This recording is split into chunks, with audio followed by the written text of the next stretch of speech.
Boa noite.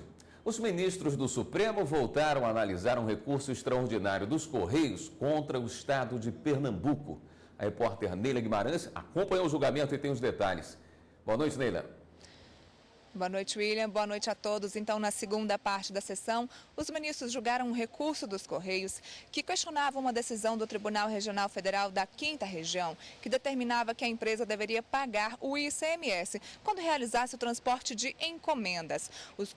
A empresa alega imunidade tributária recíproca e por isso não precisa pagar o ICMS. O estado de Pernambuco alega exatamente o contrário e que a isenção do ICMS pode prejudicar o mercado, a livre concorrência. O relator, ministro Dias Toffoli, entendeu que a entrega de encomendas faz sim parte do serviço postal e por isso concedeu o pedido e foi acompanhado pela maioria. Assim, os Correios não vai precisar mais pagar o ICMS. O ministro Ricardo Lewandowski ainda apresentou o voto vista de um mandado de segurança que tratava da desapropriação de uma fazenda no Mato Grosso a fim de reforma agrária. O ministro negou o pedido, convalidando um decreto presidencial que permitia a desapropriação do terreno. Eu também acompanhei a primeira parte da sessão. Veja agora como foi o julgamento. O recurso da União contestou decisão do Tribunal Regional Federal da 1ª Região, que extinguiu uma ação de ressarcimento por danos causados ao patrimônio público e aplicou ao processo prazo prescricional de 5 anos. A ação tinha como objetivo condenar a aviação Três Corações, que em um acidente de trânsito danificou um automóvel da União. Foi alegada a impossibilidade de extinção do processo, porque vai contra o interesse público e a Constituição Federal. Alertou ainda para o risco de impunidade a todos que danificarem bens públicos. O que, na verdade, a Advocacia Geral da União postula é simplesmente a confirmação da jurisprudência dessa Suprema Corte.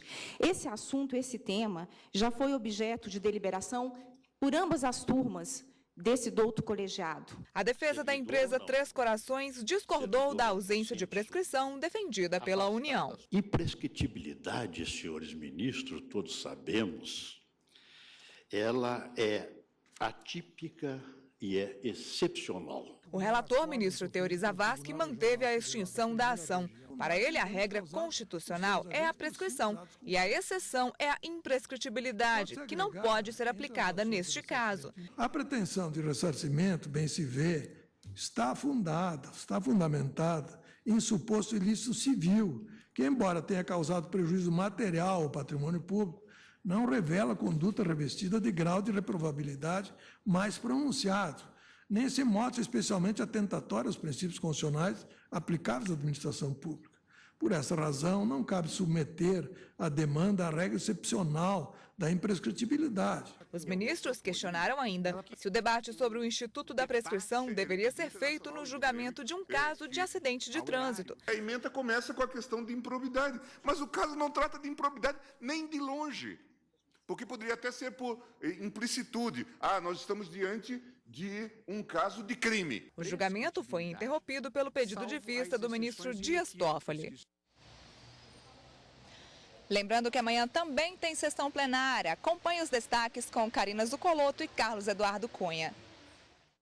Na sessão plenária desta quinta-feira, automaticamente o que não foi julgado na quarta passa para julgamento dos ministros aqui no plenário do Supremo Tribunal Federal. Além deles, é claro, há uma pauta prevista que tem como destaque um tema bastante interessante.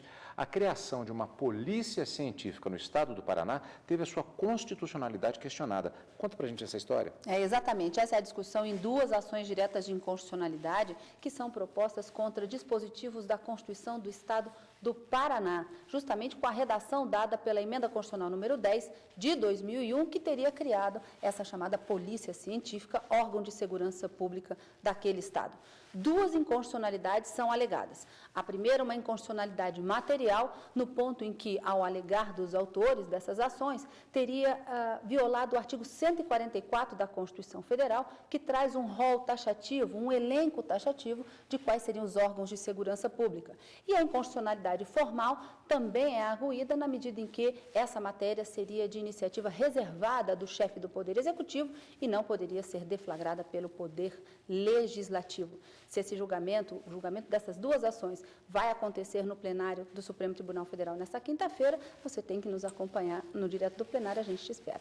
O Direto do Plenário começa a partir das 2h da tarde. Só para lembrar os destaques da quarta e da quinta-feira aqui no plenário do Supremo, no programa Plenárias neste fim de semana.